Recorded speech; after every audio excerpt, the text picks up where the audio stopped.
Aloha, everybody. This is Jeannie Grosso coming to you live from Honolulu, Hawaii.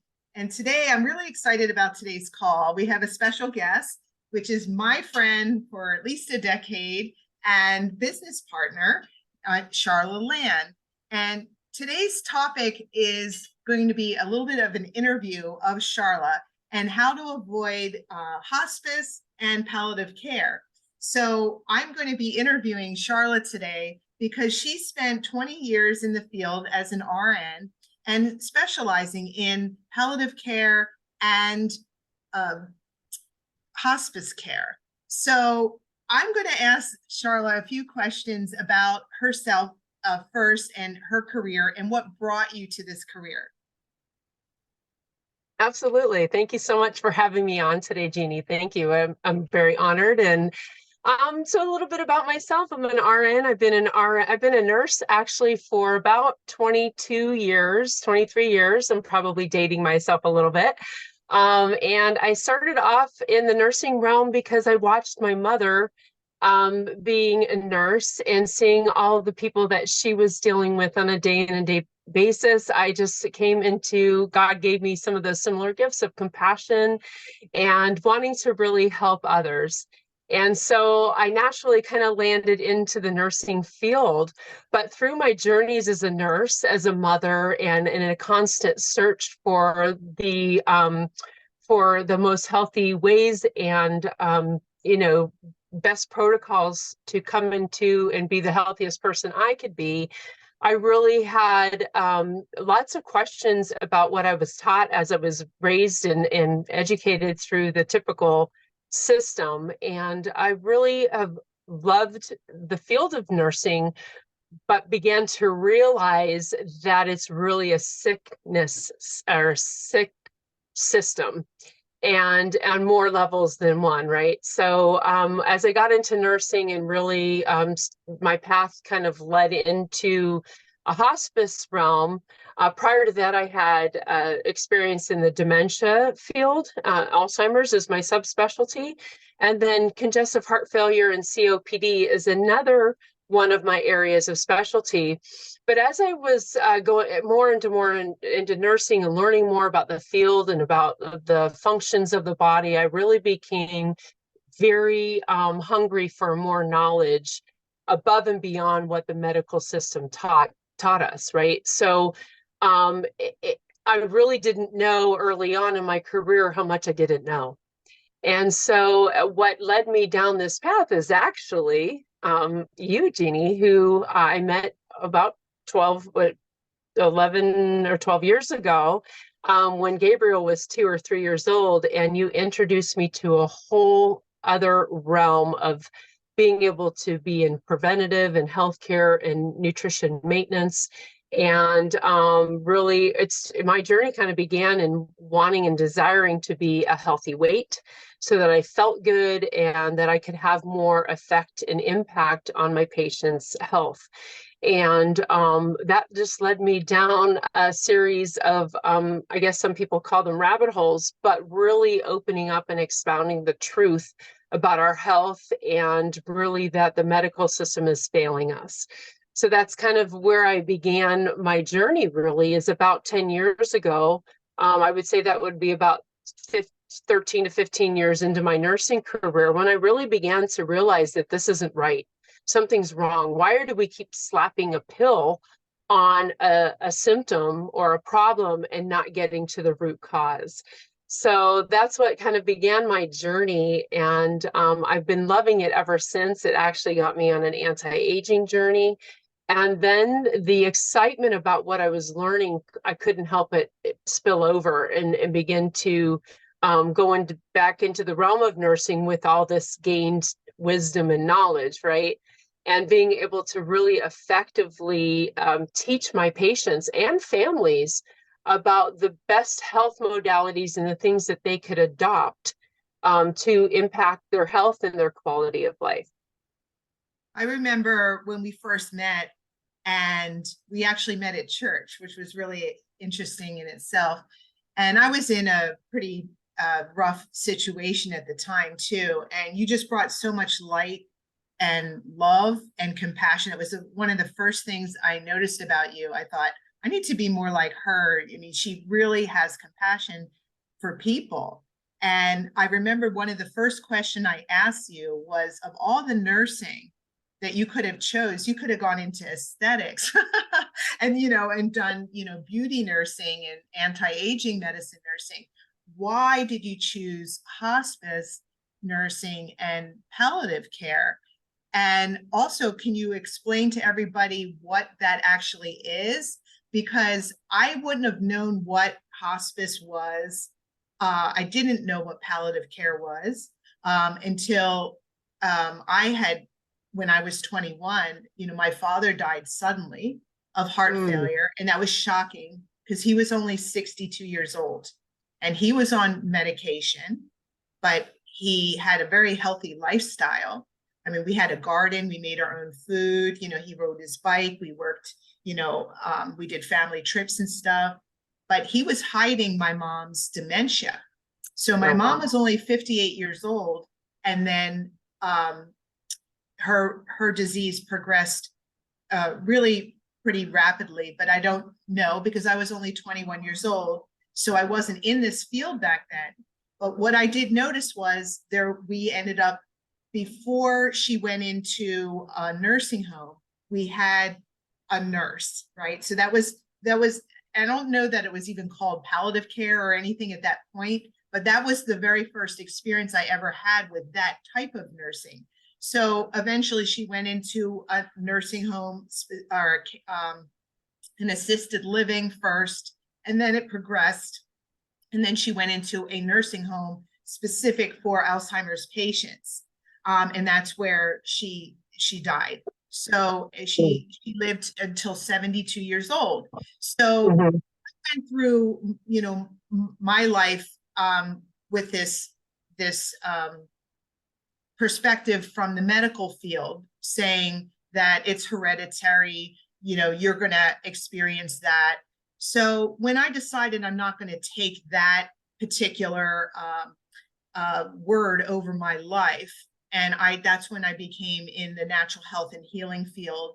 And that was 28 years ago. So similar to you in your career, I started searching for ways to prevent disease and recover rapidly through natural means of therapies or nutrition and detoxification. So I brought myself into learning all this on my own, and that brought one thing after another. And then I found what I believed to be, the missing link.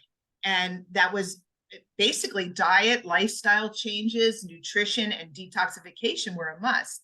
So that's when I met you. And then I thought, I didn't even know this type of nursing even existed. And I remember asking you very specifically, why, of all the nursings that you picked, do you want to work with people that are dying and literally on their deathbed? Yeah, so I mean that's a really good question. I think sometimes I want to say that somebody identified something in me. I was a coworker.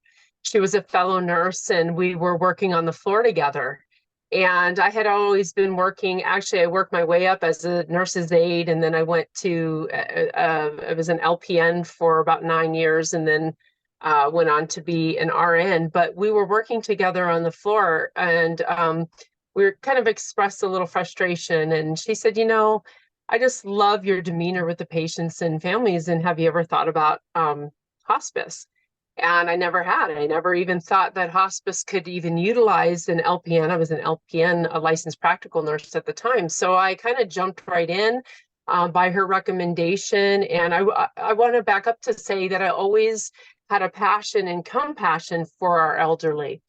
And it's biblical, right, to take care of our widows and our orphans. And not only does that mean widows, but widowers and people, that are at the end of their life. And I really value every part of life and being born. And one of the things that I came to realize is death is just as much a part of life as being born and living our life, but how we end our life is very important. And I really feel with my faith and belief, I wanted to be able to impact not only being someone who was compassionate and really hearing them and listening, but also helping them um, uh, pass with dignity and pass with comfort. And that kind of led down a path of starting to ask those questions like you did, being very like, I want to know the reasons why. I was kind of almost self-studying my patients and determining where did they come from. And that you're right, it isn't hereditary and we don't have to accept this. And maybe it's because we grew up in the same area, eating the same food, having the same habits that lent us to being more predisposed to certain kinds of disease processes. Maybe for some families it's Alzheimer's, some people it's heart disease. But anyway, that led me down that path of really what led to that person's heart disease, what led to their Alzheimer's, what did they do for a living, what was their environmental exposure to toxins. And so I began to start thinking along these lines in my whole career path. And again, you came along and really opened my eyes to the realm of, we really all suffer from the TDOS syndrome, toxicity, deficiency, obesity, or being overweight, and stress, and how that really affects our health and our aging process.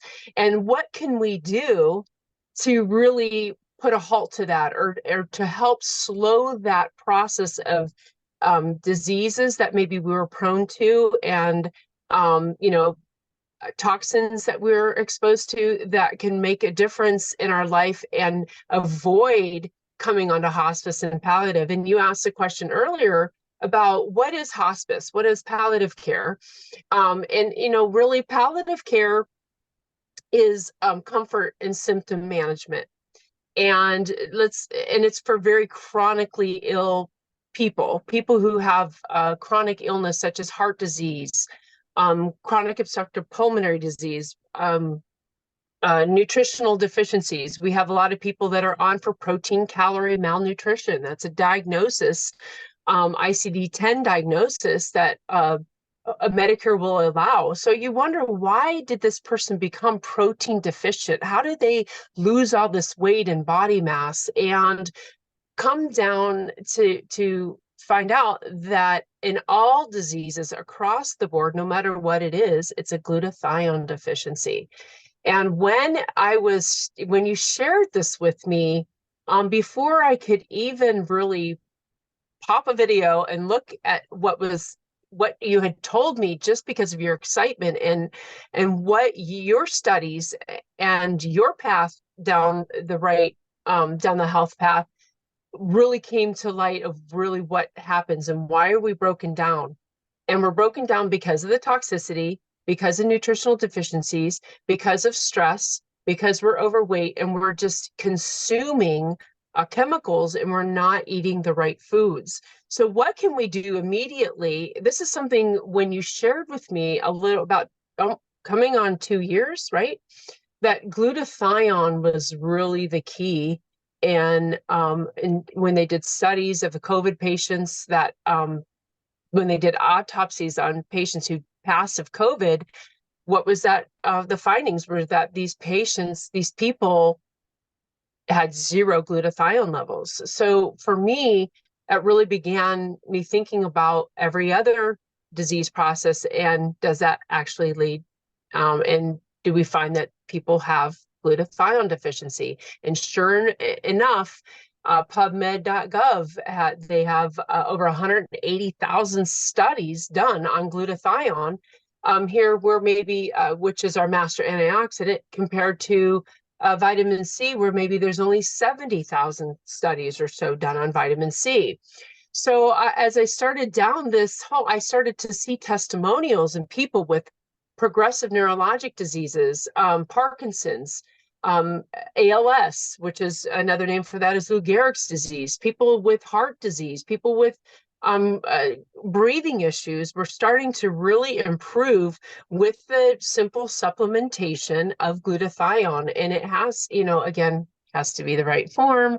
And finding that this technology that we've come aware of has really impacted the lives of thousands of people, and we're really excited about it. So I kind of got a little bit off track there, but just to say that it begins with asking the right questions and really searching out the truth. And I think we're both seekers of the truth. We come from truth because of our faith and belief and who God is in our life and what he has done for us. But it's a call. It's a call to action. It's a call to health, total health, on a spiritual level, emotional, and physical level as well. And God needs us prepared for what is to come. And that's, pretty much a little bit in a nutshell, kind of how our path has led us down for the search of truth. And I'm really excited for what it's doing for patients and families across the board, and people who, I'm finding that is one big component that can help people stay away from palliative and hospice. So we go from palliative care with chronic, very serious illnesses. Maybe your prognosis is 2 to 3 years out. And then hospice encompasses palliative care, which is about keeping you comfortable managing symptoms. Because we find when we manage symptoms, people live longer, but how well are we managing those symptoms? And what are we doing when we're managing symptoms with medications that are actually causing further breakdowns? So hospice, it encompasses palliative care where it has to do with our comfort and managing symptoms, but hospice is end-of-life care. And it isn't where somebody comes onto service and 3 days, we start morphine and 3 days later they're gone. It's about quality of life. So what I'm finding when I'm sharing this information with patients and families and people in the community, that this is really helping to impact their health and their quality of life. And it's in baby steps, right? So we have to adopt these behaviors and supplementation that really can impact the health of others so that we can begin somewhere. And I think a lot of people don't know where to begin. And people like you and I are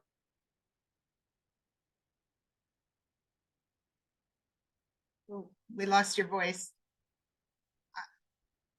We lost your mic. Oh, I'm sorry. I'm sorry. You're back. You're back. You Oh, were out okay. for a minute. Yes, I So was is that so sorry. part of I was the getting reason? a phone call. Oh, is that what? Okay.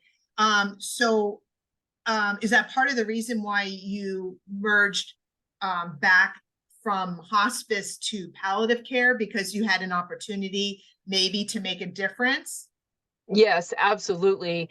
So as you know, and a hospice has its certain levels of burnout. And what I found that if I could get to the patients before they came to hospice, maybe I could really impact their health and keep them from going on to hospice sooner rather, I could keep them coming, from transferring to hospice program if we could manage their symptoms in a more healthy, a simple way, and being able to have them, switching with the glutathione and getting that glutathione in the bloodstream within 70 seconds. It's made a huge impact on their health. Yeah, And immediately. Well, how yes. about that? I think our time is up now. So that is a great introduction to our next show, because now knowing we have some things that we can actually take advantage of right now to avoid getting into a palliative care or a hospice care situation, we do have the control. And that's what doctors aren't telling us. So Yes. Coming from the medical perspective that you come from and watching people just decline, like, have you ever seen anyone recover from a medical pharmaceutical therapy? No. To be honest, I've not seen one person or any people in my realm be healed with medications. They're dependent on them the rest of their lives, and that's what's sad to me.